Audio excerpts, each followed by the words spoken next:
future friendship undivided past. That was taken from this day newspaper. And those were the major stories for Saturday. Moving on now to Sunday.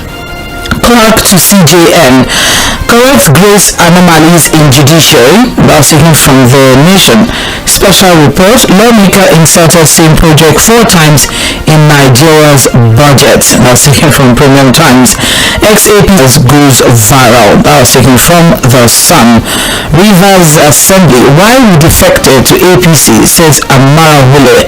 And that was from The Sun as well. Wike's desperation to sack Fubara. That's taken from this day. Akeredolu clinging to life and power. Also from this day. Rivers, you're holding family meeting. Pro-Wike speaker rejects 2024 budget. Taken from Daily Trust. Rivers, Labour Party dumps suit against PDP and Fubara. Also from Daily Trust. Rivers crisis. We met constitutional requirements before defecting to APC, says Pro-Wike speaker. And so it goes on, and that was compiled by Kelvin Wafili. Let's move on now to the major stories that are trending for this morning, 18th December 2023. And let's see what we have here. My name is Omobola Sandra. I will begin this alone. Fuad Sahido will be joining in via the phone line to give analysis to the stories that we are going to be treating this morning. It's 18th December. We're edging closer and closer to Christmas. Christmas is next week, Monday. There's just a lot to talk about, especially as regards expenses and whether or not there is cash scarcity or whether some people are just holding it. There's just a lot to talk about. But before then, good morning, Fuad. Yeah, good morning, Sandra. How are you doing? I don't know. I don't know. You're very Christmas in advance. In advance. Oh yes. Does it feel like Christmas? I don't know. Is it really? Oh, well, feel like Christmas already. I don't know. I don't know. Lights are up. More decorations are being seen in buildings, in offices. It's already feeling like Christmas. It's feeling like Christmas, but it's not yet Christmas, and I doubt if Christmas itself would feel like Christmas for us, because you need to go out there. I went shopping over the weekend. It was not funny at all, and I don't know why I decided to do my shopping last minute a week before Christmas. Nobody should ask me, but things are ridiculously expensive out there, especially food. It's just ridiculous, whatever it is that we have to go through in order for us to just enjoy ourselves and be happy. I don't know if one would say that we should take care of ourselves. I'm trying to take care of myself, but I hope that the economic realities would allow me to give me permission to take care of myself, because it seems that's the way now. But anyways, let's move on to the major stories on the front pages. I'll be starting with the Punch newspaper this morning.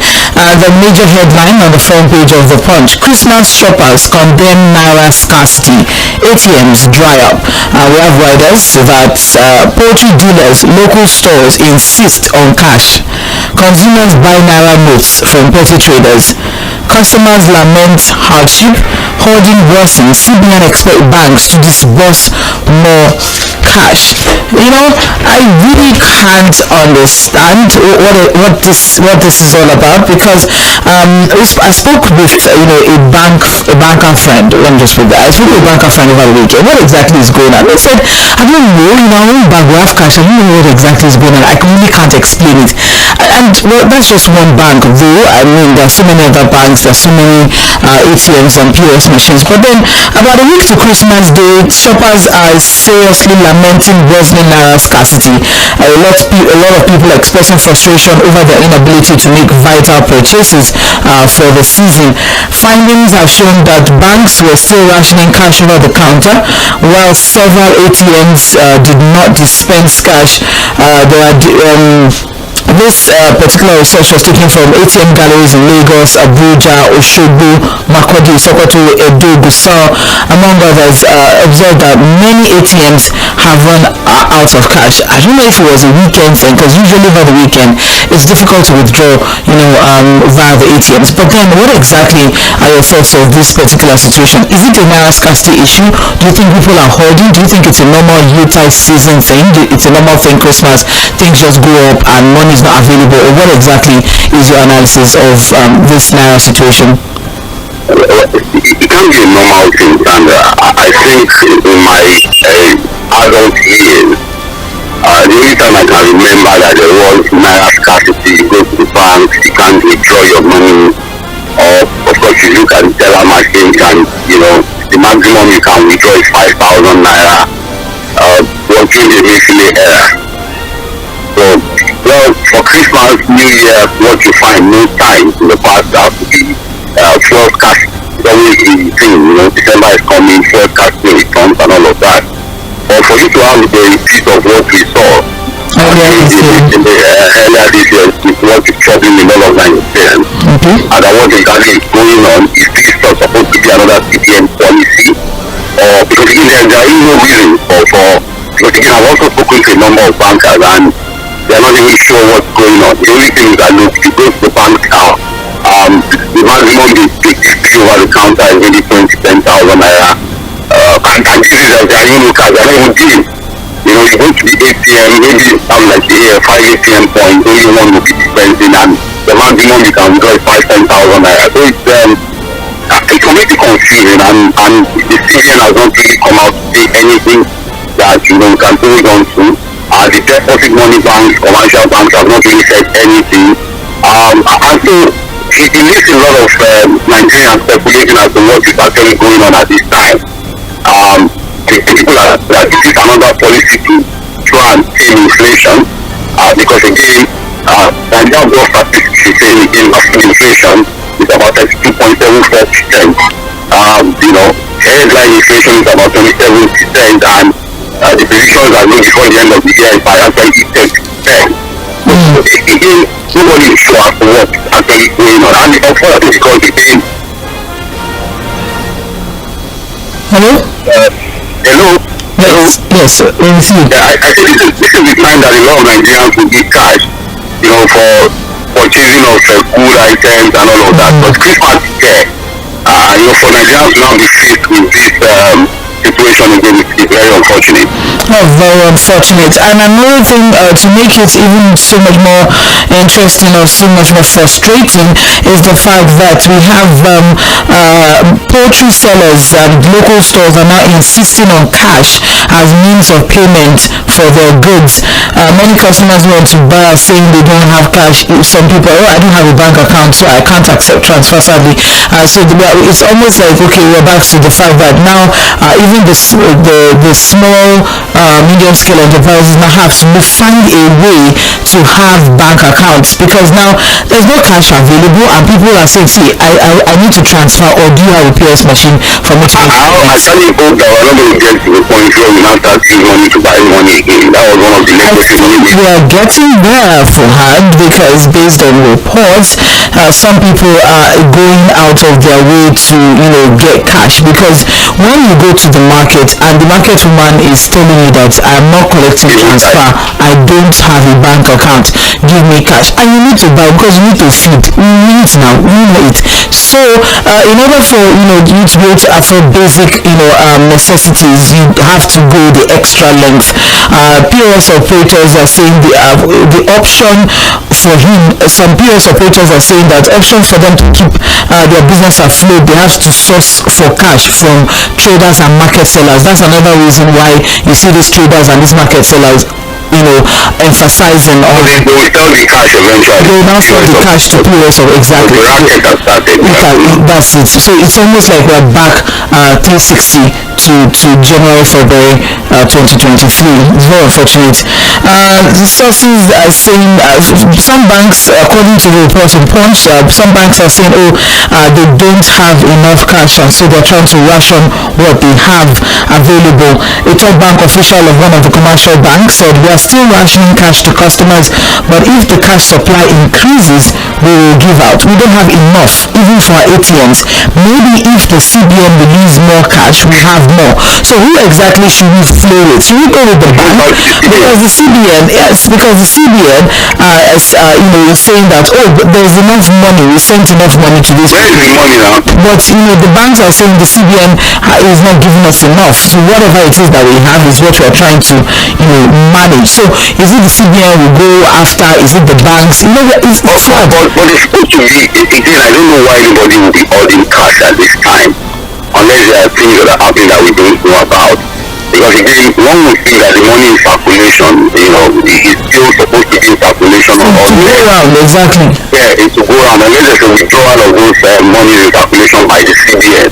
So again, I think ultimately that would be the CBN are coming out clean and clear on this particular one. If there's something going on, and whatever is going on, I think Nigerians deserve an answer to some of these questions as to why we now have a return of the military air towards the end of the year.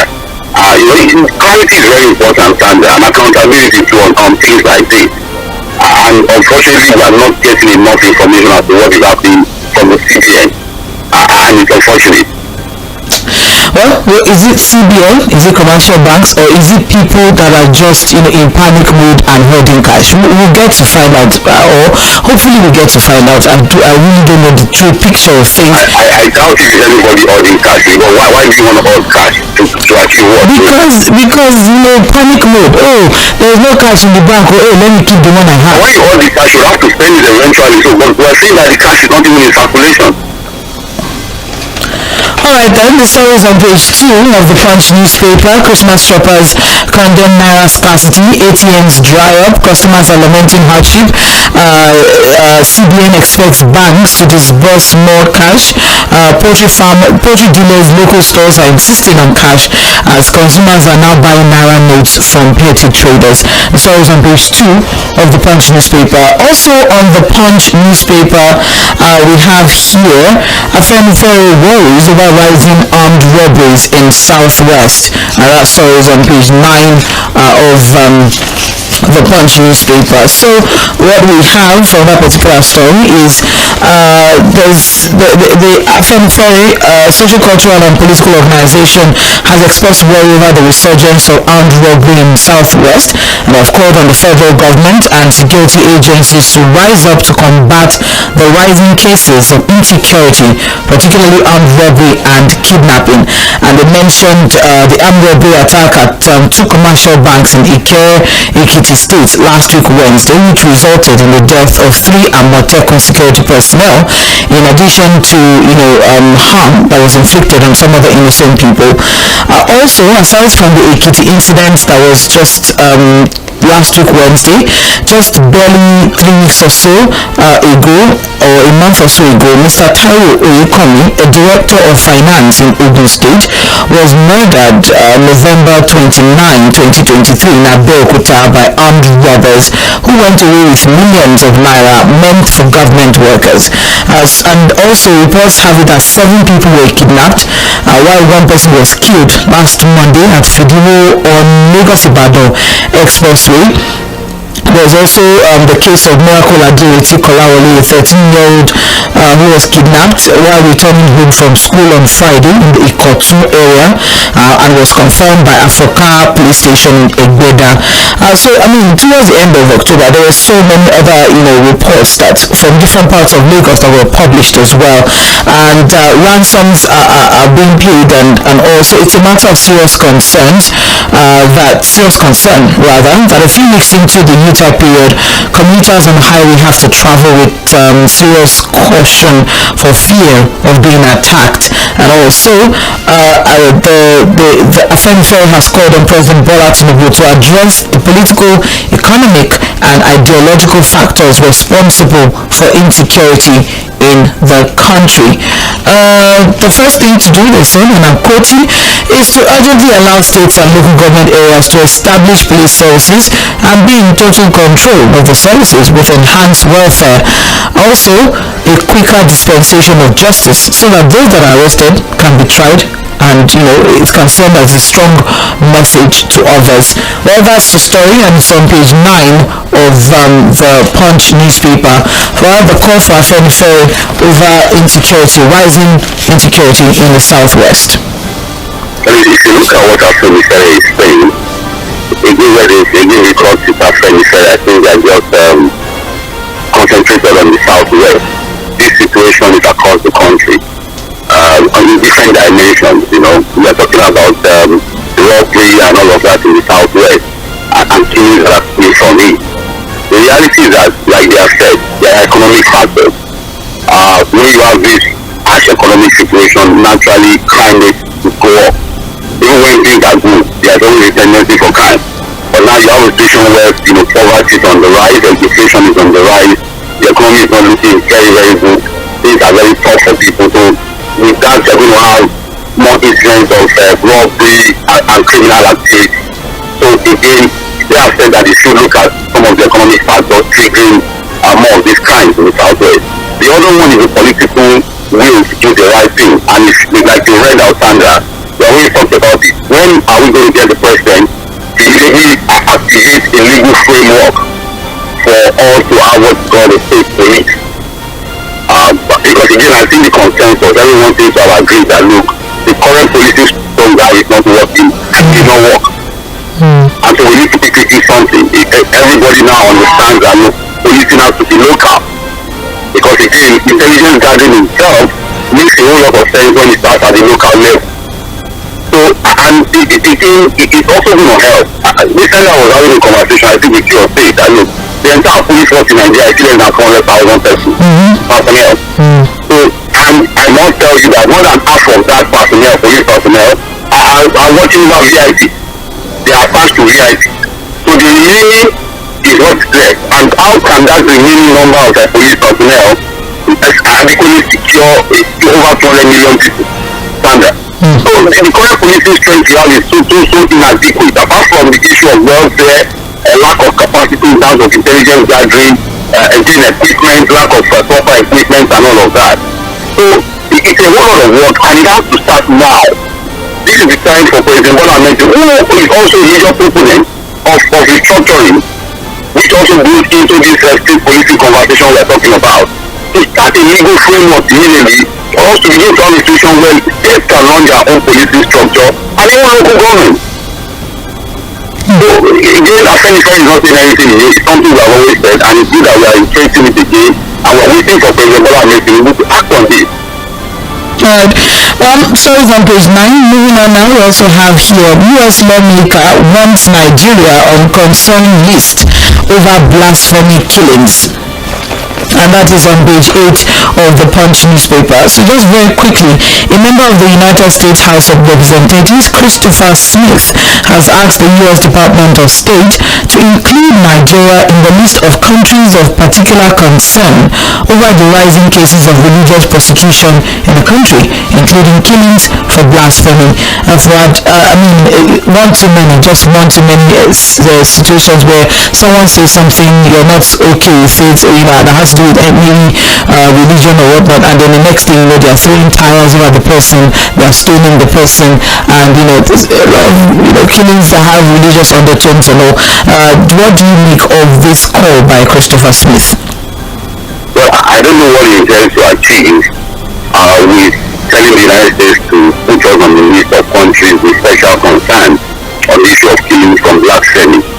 Of course, all of the killings that have religious undertone have to be condemned. And I would have loved that he sticks to the issue than trying to make it a national thing.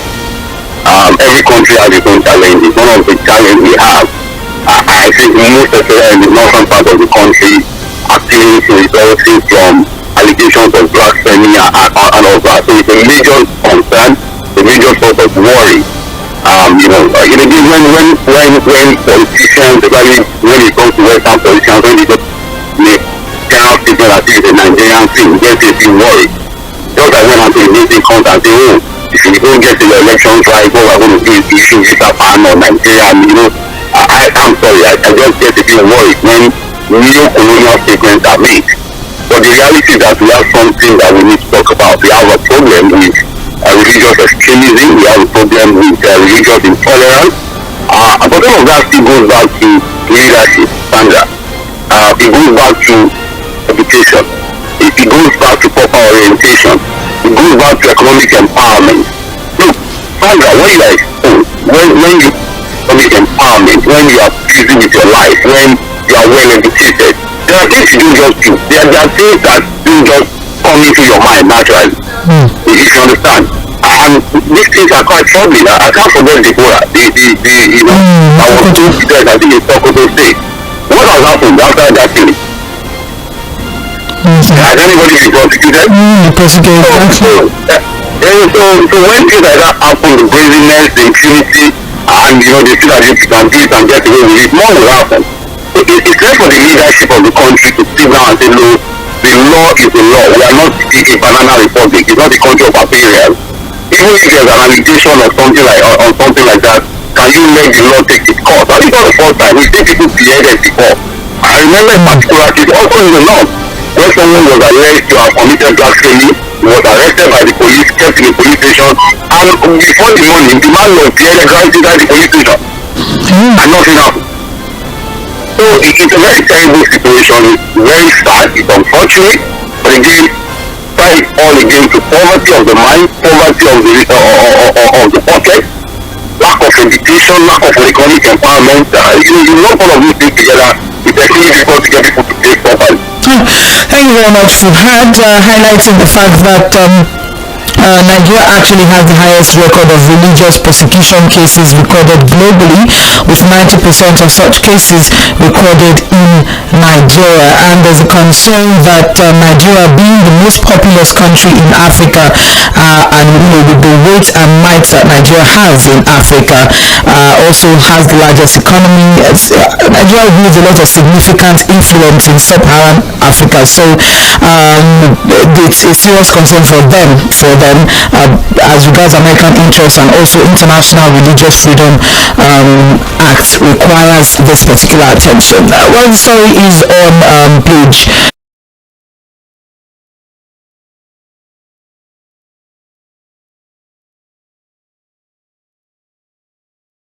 we have electricity subsidy gulps 376 billion naira.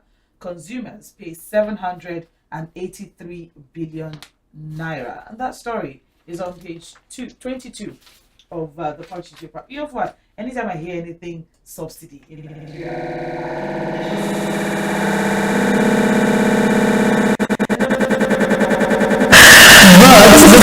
federal government spent 375 billion on electricity subsidy between January and September this year, as power consumers paid a total of 782.6 billion naira for the commodity during the same period.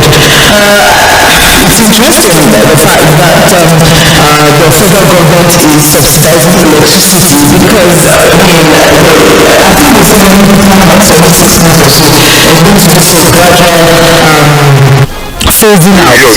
Yes.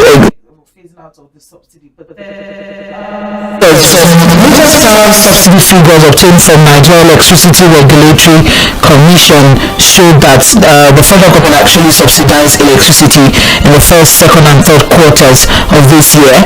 They also gathered that power distribution companies billed electricity users a total of 1 trillion naira nationwide during that. So on subsidy payment, the figures are here, but then providing reasons for the subsidy, the NNRC stated that it was due to the absence of cost-reflective tariffs.